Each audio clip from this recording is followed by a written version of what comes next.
Manus, du coup, est-ce que tu peux nous en parler un peu plus, Thomas, de cette super IA qui vient de sortir et qu'on entend un peu parler de partout, partout sur Internet, on en parle. C'est quoi exactement cette nouvelle IA? Bah, très bien, Mélissa, ouais, merci pour la question. Alors en fait, Manus AI, alors c'est sorti déjà il y a quelques semaines.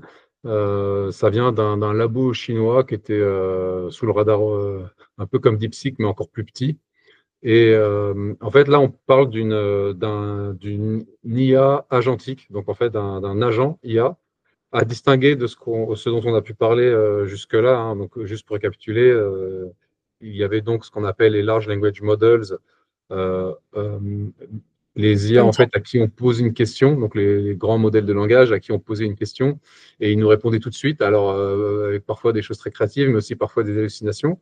Ensuite, on a aussi parlé des reasoning models. C'était justement le cas de DeepSeek qui avait sorti, Mm. en plus d'un modèle de langage, également ce qu'ils appellent donc un reasoning model. Là, c'est un modèle qui va utiliser justement des large language models, mais qui va les utiliser un peu différemment et qui va prendre le temps de la réflexion. Donc là, avec les reasoning models, on leur posait une question. En fait, ils prenaient vraiment le temps de la réflexion avant de nous sortir une réponse pour limiter les risques d'hallucination, Ouais. Et d'affabulation d'ailleurs, et aussi, pour précision, on a fait le précédent épisode entièrement sur DeepSeek et ton analyse de voilà, DeepSeek, etc. c'est ça. Donc si vous voulez aller voir, allez-y, il est top cet épisode. C'est ça, en fait. Voilà, il y a vraiment à la fois donc, le grand modèle de langage, puis aussi le modèle qui permet de raisonner, reasoning model. Et là, on va un cran plus loin avec les agentic AI, donc les IA agentiques, les IA qui peuvent se comporter comme des agents, c'est-à-dire qu'ils peuvent agir. On leur confie une mission, ils vont pouvoir agir au sens, ils ne vont pas juste recracher du texte ou nous faire une réponse textuelle ou même une réponse sous forme d'image. Ils vont pouvoir accéder à différents outils et agir. Alors évidemment, qu'est-ce qu'ils peuvent faire? C'est tout le sujet. On en est encore au tout début. Mais alors, ce qui est intéressant déjà ici, c'est qu'un petit labo, très peu financé, mais ce qu'ils ont fait, c'est qu'ils ont utilisé des IA existantes, alors notamment celle de Anthropic AI, qui est une IA privée, et des modèles chinois d'Alibaba, qui sont open source. Et ils sont servis, on va dire, de jeux de données, questions-réponses obtenus via sans doute les IA privées d'Anthropic pour aller ce qu'on appelle fine-tuner, donc c'est-à-dire finir d'entraîner les IA open source qui sont donc un peu appropriées d'Alibaba. Et voilà, ils ont fait leur petite manigance sous le capot, on va dire, pour arriver à cette agentic AI Manus, à qui on peut donc confier toutes sortes de missions. Donc, c'est ça qui est un peu différent du reste. Alors, il faut savoir aussi qu'OpenAI a aussi sorti une IA agentique qui s'appelle Operator, mais qui a été conçue un peu différemment. L'IA agentique d'OpenAI, on doit vraiment collaborer avec elle, on doit vraiment, comment dire, lui donner du feedback ou des précisions au fur et à mesure du processus un peu de comment dire, d'action. Et donc, elle est moins autonome, entre guillemets, que celle de Manus, où là, on va pouvoir mieux la laisser tourner, même après avoir éteint l'ordinateur. En fait, elle continue à tourner dans le cloud, à réfléchir, entre guillemets, à la mission qu'on lui a donnée pour, après, quand on revient, et ben voilà, le résultat est terminé. Donc, on est sur des travaux qui vont demander à l'IA, possiblement des heures ou des minutes, des dizaines de minutes de travail. Donc, ça peut être assez conséquent, mais voilà, on la laisse tourner, après on revient. Donc, exemple de mission, par exemple, on va lui fournir un dossier avec plein de CV.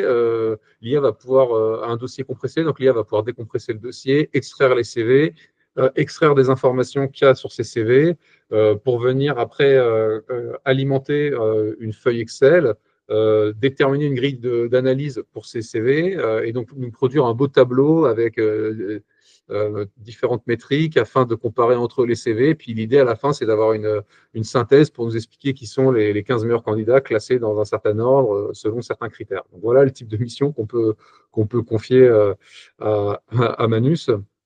Ah Donc, ouais. Et dans quel euh, secteur tu penses que ce sera le plus bah, utilisé, le plus rapidement en tout cas?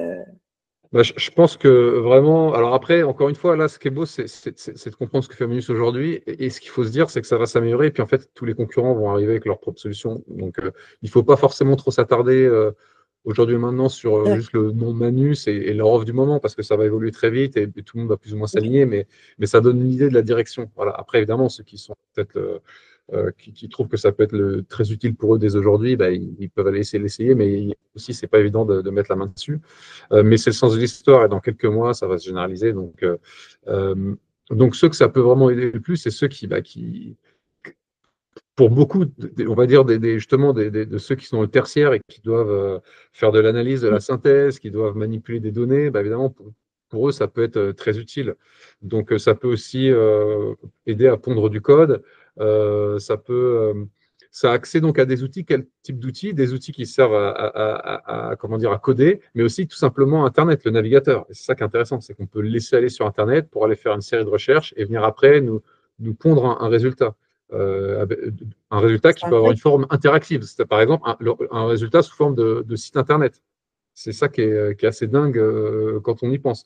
Alors, justement, je vais partager mon écran pour montrer un exemple de ce qui a pu être fait. Hop. Donc, ce que tu dis, c'est-à-dire qu'on peut lui dire inspire-toi de tant de sites internet dans mon secteur et il te sort des idées de sites internet que tu peux faire, par exemple. Exactement. Je vais montrer cet exemple qui, moi, m'a particulièrement marqué. Alors, est-ce que tu vois en plein écran On est sur Twitter. Hein, donc, en fait, là, on a un testeur. Ce qu'il fait, c'est qu'il demande à Manus d'aller faire une recherche sur Internet de tous les jeux qui ont été créés grâce à l'IA. Parce qu'en fait, aujourd'hui, avec l'IA aussi, on peut demander à l'IA de pondre le code d'un jeu. Alors, ça reste des jeux encore élémentaires pour l'instant, mais des jeux qui vont se complexifier de plus en plus. Et donc, voilà, il y a des jeux qui ont été créés ici et là. Et ce que fait le testeur, c'est qu'il demande à l'IA d'aller, alors là, ça m'a un peu de temps chargé, mais c'est pas grave, j'explique. Donc, il demande à l'IA d'aller recenser sur le net tous ces jeux qui ont pu être créés et d'analyser ce qu'ils font et de les classer et de rendre les résultats disponibles sur un site web. Un site web à créer toute pièce. Donc Manus se met à accès à Internet, il se met en recherche. Alors là, je vais accélérer parce que c'est pas le plus intéressant, mais donc il se met en recherche de tous ces sites, tous ces jeux qui ont pu être créés, et il va mettre tout ça en page sur un site web. Alors, une des consignes, c'était de faire un site web avec un look un peu rétro, façon gaming dans les années 80, salle d'arcade. Et donc, voilà, il remplit sa mission. Il crée de toutes pièces un site internet qui va lister tous ces jeux avec toutes les infos dont on peut avoir besoin. Donc, le lien pour cliquer pour aller jouer, bien sûr, mais aussi les URL. Donc, voilà, là, si on voit, voilà, il a pris un site web donc avec ce look un peu rétro. Et voilà, donc, il y a des rubriques, il y a une architecture, il y a des onglets, il a pondu tout ce site-là. Voilà, donc pour chaque jeu, il y a une cartouche, il y a des infos complémentaires. Il faut vraiment comprendre que là, on a briefé avec du texte une IA qui allait faire des recherches sur Internet et qui allait construire un site Internet pour restituer toutes les réponses de façon interactive. Voilà, donc là, on peut voir qu'on a le lien vers voilà, le Twitter du jeu, on a un résumé du jeu, et donc ça permet de comparer, d'avoir une vue d'ensemble de tous ces jeux avec selon des critères un peu, des rubriques qui sont toujours les mêmes d'un jeu à l'autre. Donc, ouais, j'ai été soufflé, je vais en rester là pour ça, mais pour cette démo. Mais voilà, donc voilà, tout ça pour dire qu'on a quand même quelque chose, un outil qui est assez incroyable. Et on est au-delà des large language models qui en fait se contentent de nous répondre sous forme textuelle à nos questions, et même des reasoning models qui vont pouvoir échafauder des raisonnements plus compliqués pour répondre à des questions plus compliquées, ou des modèles encore qui vont nous pondre une image ou voire même une petite vidéo. Non, là, on est dans l'action, d'où Agentic AI, les agents. Et alors, c'est bluffant, mais c'est aussi flippant parce que si demain on donne accès à toujours plus d'outils, par exemple un compte en banque, en tout cas une espèce de bourse avec de l'argent à dépenser sur Internet, la capacité de s'inscrire à des sites web et de commencer à chatter avec des êtres humains pour peut-être aller, je ne sais pas, moi, imaginons qu'une IA agentique assez intelligente, en fait, on lui laisse accéder à Internet et notamment à des sites de freelance pour missionner des freelances, pour aller faire toutes sortes de tâches, même dans le monde réel. Donc, ça peut très vite déraper finalement quand on y pense. Donc ça va devenir possible. Je ne sais pas trop comment ça va être encadré, contrôlé, mais bon, ça peut aussi faire peur. En tout cas, là, on en est encore au tout début, et voilà, tous ceux qui ont besoin de manipuler de l'information, de l'analyser, de la transformer, de la restituer sous diverses formes, et tout cela via un accès à Internet ou autre, tous ces gens-là, ils devraient pouvoir trouver une utilité dans ces outils. Et on n'en est qu'au tout début. Donc, je trouve ça, voilà, vraiment, c'est incroyable de se dire, voilà, on est passé des large language models, les reasoning models. Alors après, il y a les modèles multimodaux qui manient les images, le texte, la vidéo. Puis là, on a des agents, quoi. On en a beaucoup parlé depuis 2 ans des agents, mais là, voilà, on a le premier exemple qui crève un peu l'écran. Et encore une fois, une société chinoise sortie d'un peu de nulle part et qui a même pas tout construit de zéro, qui allait chercher des technologies existantes pour nous amener cette nouvelle techno. C'est-à-dire que ceux qui ont pondu les technologies sous-jacentes n'ont même pas été capables d'aller jusque-là. Il a fallu qu'il y ait ce tiers qui arrive et qui assemble ces briques pour nous donner accès à quelque chose de si incroyable, quoi. Donc, C'est à suivre, et on a hâte de voir ce que les autres labos vont faire. De toute manière, c'est ce que tu nous avais parlé la dernière fois, justement sur DeepSeek, comme quoi ils reprenaient souvent des technos qui avaient été faits pour faire moins cher, pour faire encore mieux, et que du coup, c'est un peu la course comme ça tout le temps, quoi. Ok. Et oui, c'est ça, c'est faire toujours mieux, toujours moins cher. Donc, encore une fois, les utilisateurs, on devrait être les grands gagnants. Mais en fait, ce qui est dingue, c'est que au final, trop de choix de choix, et qu'on ne sait même plus comment s'y retrouver entre tous ces modèles, lequel choisir et pourquoi. Et après un mois, il faut en changer. Ça devient vraiment presque pénible, quoi, de savoir, de suivre cette course et de savoir avec quoi travailler. Oh, ouais, en effet, j'ai l'impression que j'ai qu'on fait un nouvel épisode, il y a une nouvelle IA sur laquelle on doit Exactement. échanger.